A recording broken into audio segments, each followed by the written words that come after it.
तो हम उम्मीद रखते हैं कि 2004 से राहुल गांधी जी इस सदन का सदस्य है तो बहुत कुछ सीखे होंगे अनुभव के आधार पर। और उस समय जब हम लोग सदन में आए तो मुझे याद है अधीर जी भी थे, यहाँ अटल बिहारी वाजपेयी जी, जॉर्ज फर्नांडिस जी, चंद्रशेखर जी, बड़े बड़े आडवाणी जी, सब लोग यहाँ इस सदन में मौजूद थे, मेंबर थे। और हम लोग पीछे में बैठ करके सीखते थे। मैं तो अपोजिशन पार्टी का एमपी, वो लास्ट कोने में बैठते थे और हम लोग ध्यान से सुनते थे। और हम लोग ये कोशिश करते हैं कि जब मैं फ्यूचर में इस सदन में कुछ बोलूंगा तो नियम के तहत और अपने सीनियर्स लोगों ने जो रास्ता दिखाए हैं उस रास्ते पे हम चलेंगे। ये सब सोचते हैं कि ऐसा ही हमारा परंपरा रही है और ऐसा चलना चाहिए। और जब इस हाउस में किसी भी विषय पे चर्चा होती है तो नियम होता है। और ये चर्चा जो हो रही है, ये motion of thanks to honourable president of India on her address to the joint session of the parliament, and that is the basic norms which we have to adopt कि हम जिस मुद्दे को लेकर के आज चर्चा कर रहे हैं और उसी से हम इधर उधर भटकने का कोशिश ना करें। अध्यक्ष जी, कल मैं यहाँ मौजूद थे जब कांग्रेस पार्टी के काफी लोगों ने अपने बात रखे, राहुल गांधी जी ने अपने बात रखे, तो मैं सोचा कि उन्होंने कहा कि यात्रा करके आए हैं तो यात्रा करने के बाद तो थोड़ा रिफॉर्म होना चाहिए, थोड़ा सीखना चाहिए, अच्छे अच्छे बातें बताना चाहिए। लेकिन जो निगेटिव माइंडसेट, नकारात्मक सोच और जिससे कोई लाभ नहीं होने वाला है इस सदन को भी, इस देश को भी, ऐसे बातों को पूरा यहाँ इस सदन में रखा है। इस देश में लोगों के मन में एक शंका पैदा हो गए थे, पॉलिटिकल लीडर्स के ऊपर में फेथ कम हो गए थे। हर रोज 2014 तक अखबार जब भी उठाएंगे, टेलीविजन चैनल को देखेंगे, न्यूज देखेंगे तो स्कैम्स, घोटाले और एक का बाद एक भ्रष्टाचार लगातार उजागर होते गए और भारत के महान जनता सवाल करने लग गए थे गवर्नमेंट के ऊपर में। उस समय जो सरकार में थे, लोकतंत्र के लिए ठीक नहीं है। मैं दावे के साथ कहता हूं, जनता का विश्वास लोकतंत्र में और चुने हुए प्रतिनिधियों के ऊपर नरेंद्र मोदी जी ने फिर से कायम किया है। आज जनता सरकार को भरोसा करने लग गया है। आज जनता चुने हुए प्रतिनिधियों पे विश्वास करने लग गया है। तो मूल कारण है नरेंद्र मोदी जी ने समर्पण, पूरा दिल के साथ इस देश को सेवा करने का काम शुरू किया है।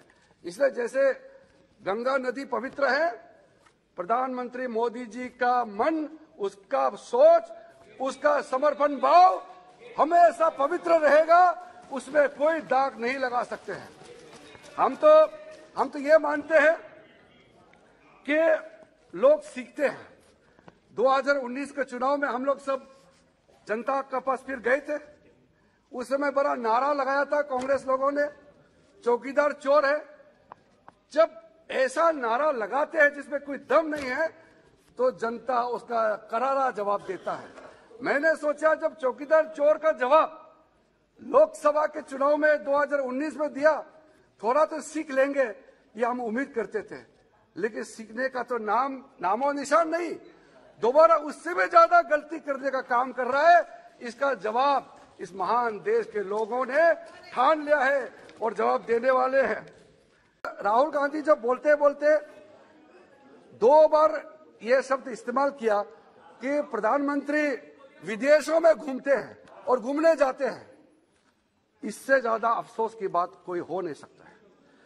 प्रधानमंत्री विदेश जाता है तो देश के लिए जाता है, देश का समस्याओं को लेकर के, देश दुनिया में हमारा हिंदुस्तान का जो भी मुद्दे हैं, जो हमारे इंटरेस्ट है, उसको लेकर के विदेश जाता है।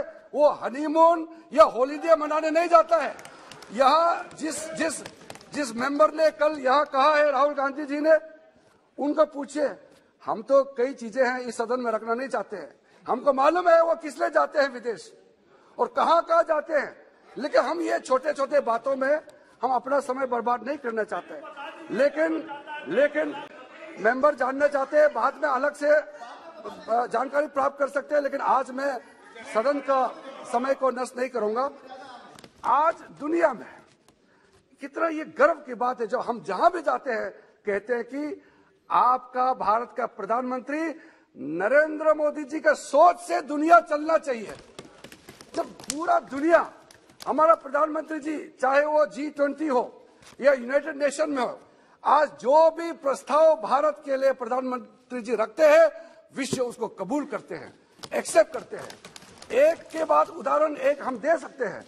अध्यक्ष जी, मुझे सर ये समझ में नहीं आता है कि राजनीति अलग है, लेकिन देश हित में हम एकजुट क्यों नहीं हो सकते हैं।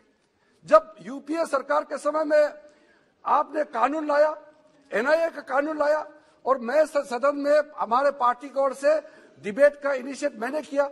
रिकॉर्ड देख लीजिए, चिदम्बरम होम मिनिस्टर थे और हम लोगों ने भरपूर समर्थन किया। देश हित में कोई कदम उठाते हैं तो उसमें एकजुट होना चाहिए।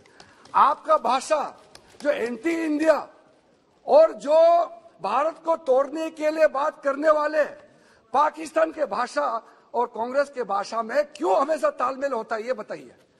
आप क्यों ऐसे बातें करते हैं जिससे देश को नुकसान होता है। इसलिए बिल्कुल नहीं, मैं सही कह रहा हूं। आपने एयर स्ट्राइक को क्वेश्चन किया। बैठिए। आपने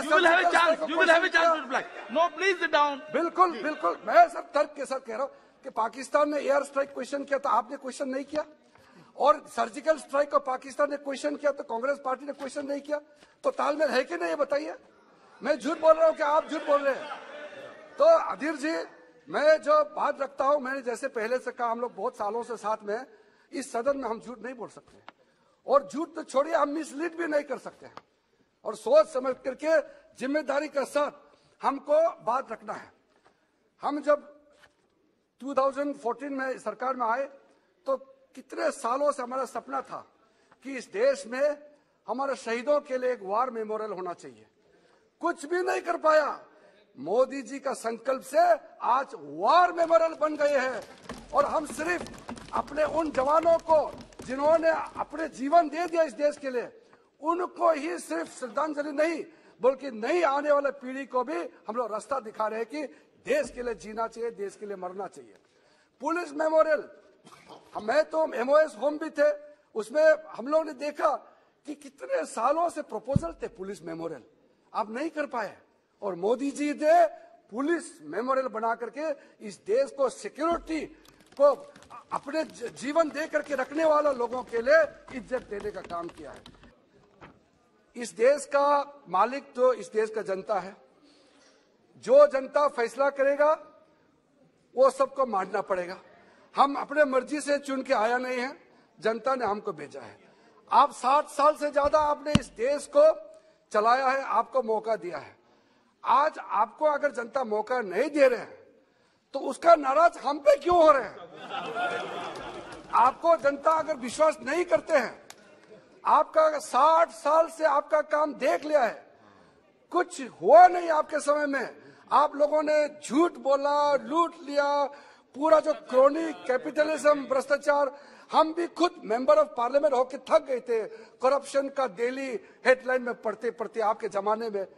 तब जाकर के मोदी जी को भरोसा करके यहाँ लाए हैं, तो आराम से काम करने दीजिए, और आप सवाल करना तो मुद्दे पे सवाल कीजिए, लेकिन गुमराह नहीं कर सकते हैं। इसलिए मैं सभापति महोदय जी आपके माध्यम से कहना चाहता हूं कि देश मोदी जी के साथ है। भले आप जितना गुमराह कर ले, देश ने ठान लिया है 2047 में भारत को विकसित राष्ट्र बनाने के लिए मोदी जी ने जो नींव रखा है, जो काम शुरू किया है, वो रुकने वाला नहीं है।